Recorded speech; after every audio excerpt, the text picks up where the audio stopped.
ایک صحابیہ عورت کو پتہ چلا کہ حضور علیہ الصلوۃ والسلام احد کی لڑائی میں شہید ہو گئے ہیں۔ کسی نے جھوٹی خبر پھیلا دی کہ حضور علیہ الصلوۃ والسلام احد کی لڑائی میں شہید ہو گئے ہیں۔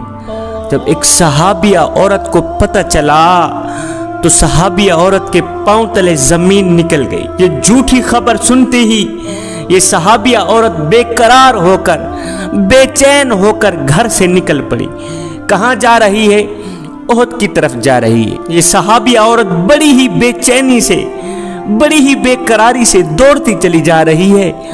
ادھر سے ایک شخص آ رہا تھا تو اس صحابیہ عورت نے کہا، مجھے بتاؤ میرے رسول کا کیا حال ہے، مجھے بتاؤ میرے نبی کا کیا حال ہے، جو خبر میں نے سنی ہے کیا وہ ٹھیک ہے؟ خدا کے لیے جلدی بتاؤ میرے رسول کا کیا حال ہے۔ تو اس شخص نے کہا، مائی تیرا شوہر فوت ہو گیا ہے۔ اس شخص نے آگے کیا کہا؟ مائی تیرا شوہر فوت ہو گیا ہے۔ شوہر کے مرنے کی خبر سنتے ہی یہ عورت کہنے لگی، انا للہ و انا الیہ راجعون۔ پھر کہا، مجھے بتاؤ میرے رسول کا کیا حال ہے، مجھے بتاؤ میرے نبی کا کیا حال ہے، میرے نبی اس وقت کس حال میں ہے؟ پھر اس شخص نے کہا، مائی تیرے شوہر کے ساتھ ساتھ تیرا بیٹا بھی فوت ہو گیا ہے، تیرا بیٹا بھی شہید ہو گیا ہے۔ ہائے، بیٹی کی خبر سن کر بھی، شوہر کے شہید ہونے کی خبر سن کر بھی اس عورت نے کہا، انا للہ و انا الیہ راجعون۔ پھر بولی، مجھے بتاؤ میرے نبی کا کیا حال ہے، مجھے بتاؤ میرے حضور کا کیا حال ہے، مجھے بتاؤ میرے رسول کا کیا حال ہے، میرے نبی اس وقت کس حال میں ہے، جو میں نے خبر سنی ہے کیا وہ ٹھیک ہے؟ پھر اس شخص نے کہا، مائی تیرے شوہر کے ساتھ ساتھ، تیرے بیٹے کے ساتھ ساتھ تیرے تینوں بھائی بھی شہید ہو گئے ہیں، تیرے تینوں بھائی بھی قتل کر دیے گئے ہیں۔ ہائے، بھائیوں کی خبر سن کر، شوہر کے مرنے کی خبر سن کر، بیٹے کے مرنے کی خبر سن کر بھی اس صحابیہ عورت نے پھر سے کہا، میاں مجھے بتاؤ میرے نبی کا کیا حال ہے، مجھے بتاؤ میرے رسول کا کیا حال ہے، مجھے بتاؤ اس وقت میرے نبی کس حال میں ہے۔ ہائے، شوہر فوت ہو گیا، اسے کوئی پرواہ نہیں، اپنا لخت جگر نور نظر بیٹا فوت ہو گیا، نوجوان کڑیل نوجوان بیٹا شہید ہو گیا، صحابیہ کو کوئی پرواہ نہیں۔ ہائے، کتنی محبت ہے میرے نبی سے کہ تینوں بھائی فوت ہو گئے، صحابیہ کو کوئی پرواہ نہیں۔ صحابیہ بار بار پوچھتی ہے، مجھے بتاؤ میرے نبی کا کیا حال ہے، مجھے بتاؤ میرے نبی اس وقت کس حال میں ہے۔ صحابیہ کا خامد بھی فوت ہو گیا، بیٹا بھی فوت ہو گیا، تینوں بھائی بھی فوت ہو گئے، سارا کنبہ ختم ہو گیا، پیچھے کوئی بھی نہ رہا، پھر بھی اسے کوئی پرواہ نہیں۔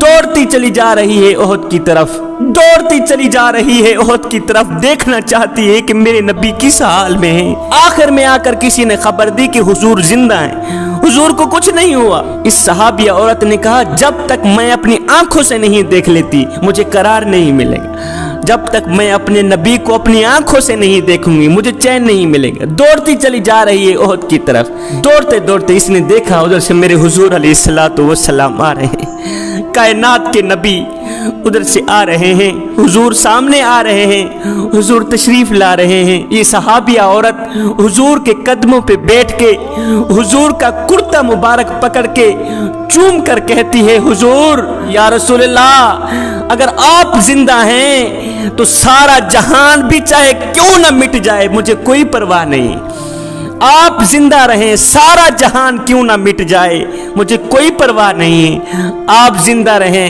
میرا شوہر فوت ہو گیا، میرا بیٹا فوت ہو گیا، میرے تینوں بھائی فوت ہو گئے، مجھے کوئی ارمان نہیں ہے، حضور آپ تا قیامت زندہ رہیں، میں آپ کو اپنی زندگی میں زندہ ہی دیکھنا چاہتی ہوں۔ ہائے، اتنی محبت، اتنی مودت، اتنا عشق، اتنا پیار اپنے نبی سے کہ شوہر فوت ہو گیا، بیٹا فوت ہو گیا، کوئی صدمہ نہیں ہوا، تینوں بھائی فوت ہو گئے، کوئی صدمہ نہیں ہوا۔ کہا، یا رسول اللہ، اگر آپ زندہ ہیں تو سارا جہان بھی کیوں نہ مٹ جائے مجھے کوئی ارمان نہیں۔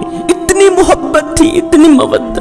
یہ صرف صحابیہ حضور سے محبت نہیں کرتی تھی، یہ صرف صحابی حضور سے محبت نہیں کرتے تھے، اس سے کہیں زیادہ ان سب صحابیوں سے کہیں زیادہ میرے حضور علیہ السلام ان سے محبت کیا کرتے تھے، ان سے کہیں زیادہ میرے حضور علیہ السلام اپنے صحابیوں سے، اپنے امتیوں سے محبت کیا کرتے تھے، امت کے دکھ سنا کرتے تھے، امت کے درد سنا کرتے تھے۔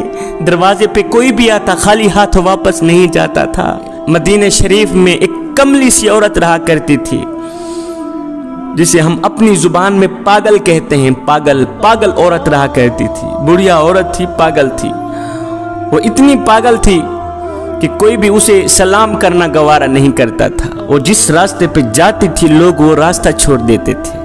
یہ کملی سی عورت آ گئی ہے، یہ ہمیں روکے گی، ہمیں ایسی بے تک کی باتیں سنائے گی، ہمارا قیمتی وقت ضائع کر دے گی۔ یہ جس راستے پہ جاتی تھی لوگ وہ راستہ چھوڑ دیتے تھے، اتنی نفرت کرتے تھے لوگ اس سے۔ کملی سی عورت تھی نا، بے تک کی باتیں سنانے والی۔ ایک دن میرے حضور علیہ السلام مسجد میں بیٹھے ہوئے ہیں، یہی پاگل عورت مسجد نبوی کے دروازے کے سامنے گئی، میرے حضور علیہ السلام کو اشارہ کیا۔ اس کملی سی عورت نے میرے حضور علیہ السلام کو اشارہ کیا، ادھر آئے۔ میرے حضور علیہ السلام اٹھے، اس کملی سی عورت کے پاس ہے، جی کیا کہنا ہے؟ اس نے کہا جی میں نے یہاں کچھ نہیں کہنا، سامنے جو میدان پڑا ہے نا وہاں میں نے کچھ کہنا۔ اس میدان میں گئے، کڑکتی دھوپ ہے، تتی ریت کے اوپر گئے۔ جب اس کملی سی عورت نے میرے حضور علیہ السلام کو میدان میں لے کر گئی تو ایسے ہی گھماتی رہی، تتی ریت کے اوپر، کڑکتی دھوپ ہے، تتی ریت ہے، حضور کا نازک بدن۔ اس کملی سی عورت نے ایسے ہی گھماتی رہی میرے حضور علیہ السلام، بے تک کی باتیں سناتی رہی، میرے نبی کا وقت ضائع کرتی رہی، قیمتی وقت ضائع کرتی رہی۔ اوپر سے کڑکتی دھوپ، تتی ریت، ادھر سے میرے حضور علیہ السلام کا نازک بدن۔ سیدنا عمر فاروق رضی اللہ تعالی عنہ نے جب دیکھا، آپ کو جلال آ گیا، غصے میں آ گئے کہ اس کملی سی عورت کے کام دیکھو، حضور کا نازک بدن، اوپر سے کڑکتی دھوپ، نیچے سے تتی ریت، اس کم بخت نے میرے حضور علیہ السلام کا قیمتی وقت ضائع کر دیا۔ لیکن وہ کیا کرتے، میرے حضور علیہ السلام خود اٹھ کر اس کملی سی عورت کے پاس گئے تھے، ایسے ہی گھماتی رہی، بے تک کی باتیں سناتی رہی، میرے حضور کو ایسے ہی گھماتی رہی۔ گھنٹہ گزر گیا، 2 گھنٹے گزر گئے، جب یہ عورت تھکی، اس نے اپنے گھر کی طرف راہ لی، میرے حضور علیہ السلام آئے، مسجد میں بیٹھ گئے۔ جب میرے حضور علیہ السلام بیٹھے، سیدنا عمر فاروق کھڑے ہو گئے، حضور آپ جانتے نہیں یہ کملی سی عورت ہے، یہ تو پگلی سی عورت ہے، اس کا ذہنی توازن ٹھیک نہیں، پورے مدینے میں اس بیچاری کی کوئی سنتا نہیں، یہ جس راستے پہ جاتی ہے لوگ وہ راستہ چھوڑ دیتے ہیں کہ کہیں یہ ہمارا وقت ضائع نہ کر۔ حضور پورے مدینے میں اس کی کوئی سننے کو تیار نہیں، اس بدبخت نے آ کے آپ کا قیمتی وقت ضائع کر دیا۔ حضور پورے مدینے میں اس کی کوئی سننے کو تیار نہیں، پورے مدینے میں اس کی کوئی سننے کو تیار نہیں، کوئی اس کو سلام دینا گوارا نہیں کرتا، یہ جس راستے پہ جا رہی ہوتی لوگ وہ راستہ چھوڑ دیتے۔ جب سیدنا عمر فاروق نے کہا نا حضور پورے مدینے میں اس کی کوئی سنتا نہیں ہے، تو میرے حضور علیہ السلام نے اپنا سر مبارک اٹھایا، سیدنا عمر فاروق رضی اللہ تعالی عنہ کو دیکھا، دیکھ کر فرمانے لگے، عمر پورے مدینے میں اس بیچاری کی کوئی نہیں سنتا، پورے مدینے میں اس بیچاری کی کوئی نہیں سنتا، اگر میں بھی اس کی دکھڑے نہیں سنوں گا تو یہ اپنے دکھڑے کس کو سنائے گی؟ عمر اگر میں بھی اس بیچاری کی نہ سنوں تو یہ بیچاری اپنے دکھ، اپنے درد، اپنے غم کس کو سنائے گی؟ عمر جا کے اس بڑھیا کملی سی عورت کو کہہ دو کہ میرا نبی فرما رہا ہے، بڑھیا جب سینے پہ غموں کا بوجھ زیادہ ہو جائے، جب سینے پہ دکھوں کا بوجھ زیادہ ہو جائے تو یہ بوجھ ہلکا کرنے کے لیے کسی اور کے دروازے پر نہ جانا، میں محمد کی چوکھٹ پہ آ جانا، تو بے تک کی باتیں سناتی جائے گی، محمد سنتا جائے گا۔